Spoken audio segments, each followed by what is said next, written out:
¿Qué tal? Bienvenidos. Hoy vamos a meternos de lleno en la historia de un coche que, a simple vista parecía el auto perfecto para ir al súper, para la rutina, pero que en secreto escondía un corazón de atleta. Estamos hablando, claro, del Volkswagen Jetta A2, un sedán que tiene una historia que de verdad sorprende. Es que esta frase lo resume todo, ¿no? Es perfecta. El Jetta era ese auto formal, responsable, el que usaba traje.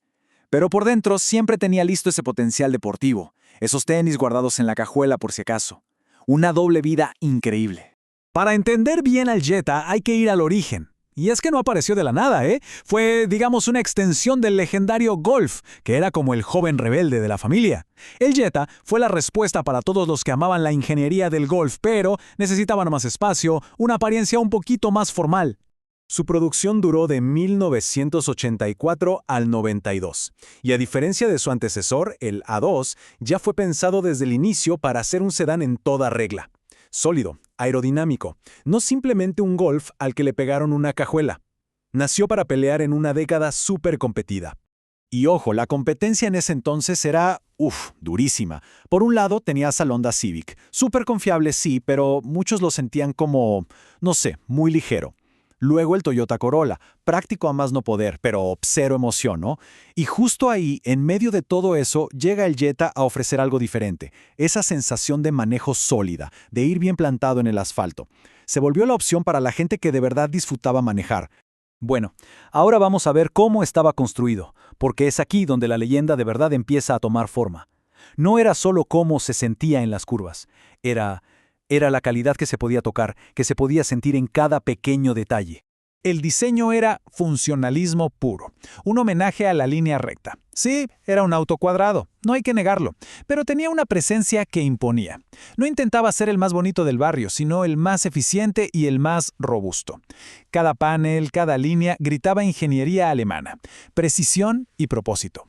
Y esa funcionalidad se resume en una cifra espectacular, 570 litros. Para que nos hagamos una idea, esa era una de las cajuelas más grandes de su categoría. Se podía tragar el equipaje de toda la familia, pero sin problema. Esto, claro, reforzaba esa imagen de ser el sedán perfecto para el día a día. Y esa calidad se sentía por todos lados, sobre todo en el sonido de las puertas. Ese clank sólido, pesado, un sonido que sus competidores simplemente no tenían. Y no era casualidad, significaba que las tolerancias de fabricación eran mucho más estrictas. Los materiales adentro, desde los plásticos gruesos hasta las telas, todo estaba hecho para durar, no para impresionar con lujos que se gastan rápido. Era durabilidad en estado puro. Ok. Ya quedó claro su lado práctico y su increíble construcción. Pero aquí es donde la historia da un giro buenísimo. Porque debajo de toda esa apariencia tan sensata se escondía un secreto, un potencial para el desempeño que pocos imaginaban.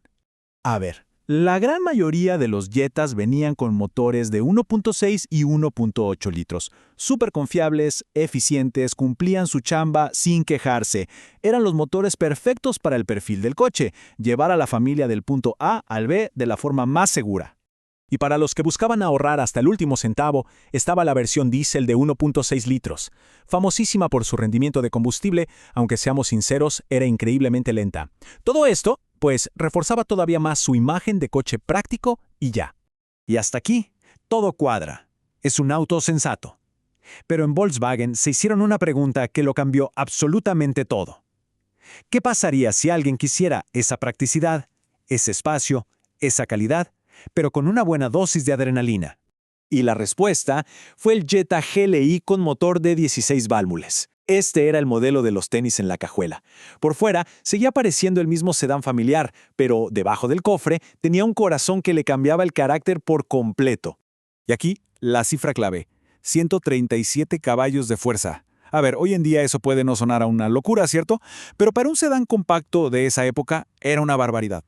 ¿Y toda esa magia? ¿De dónde venía? Pues de las famosas 16 válvulas. Hacían que el motor, digamos, respirara mucho mejor cuando lo revolucionabas. Era, en pocas palabras, la tecnología que transformaba al Jetta de todos los días en un deportivo que nadie veía venir. Y toda esa potencia se unía a un manejo que era excepcional. Es que, a diferencia de muchos coches modernos que como que nos aíslan del camino, la dirección del Jetta era súper comunicativa. Se sentía lo que las llantas estaban haciendo. Se sentía plantado, firme en las curvas, inspiraba una confianza que, bueno, muy pocos sedanes familiares podían ofrecer. Esta combinación perfecta de practicidad y desempeño fue la receta para crear un verdadero fenómeno cultural. El Jetta A2 fue mucho más allá de su propósito original y fue adoptado por toda una comunidad de entusiastas que vieron en él un lienzo en blanco. Y para entender a esa comunidad hay que entender un término clave: OEM+. Esto no se trataba de ponerle alerones gigantes o cosas así, no. Se trataba de mejorar el coche de forma sutil, usando piezas originales de Volkswagen, pero de modelos superiores. Y claro, el Jetta era la plataforma perfecta para este estilo. Y así, sin más, se convirtió en el rey de la escena euro. Su diseño, tan simple y tan robusto, era ideal para personalizarlo. Las ediciones especiales como la Wolfsburg se volvieron súper codiciadas y el auto generó un seguimiento de culto masivo, con muchísima fuerza sobre todo en México y en Estados Unidos, donde su legado sigue más vivo que nunca. Y todo esto nos trae hasta hoy. Este coche dejó de ser un simple vehículo usado y se transformó en un objeto de colección. La pregunta entonces es, ¿cuánto cuesta hoy revivir esa nostalgia? Miren, las cifras no mienten. En su momento, un Jetta costaba alrededor de $9,000. Hoy en día, encontrar un GLI de 16 válvulas que esté en buen estado puede costar $18,000 o bastante más. Es una revalorización increíble que solo confirma su estatus de ícono. Entonces, el punto central es este. El legado del Jetta A2 se basa en una mezcla que rara vez se repite. Demostró que un sedán podía ser práctico, divertido de manejar, súper espacioso y casi indestructible, todo en el mismo paquete. Así que la próxima vez que veamos uno de estos por la calle, no pensemos que es solo un coche viejo. Hay que preguntarse si lo que se está viendo es una lección de ingeniería, una cápsula del tiempo, que nos enseña cómo un objeto funcional, con la mezcla correcta de cualidades, puede convertirse en una auténtica leyenda.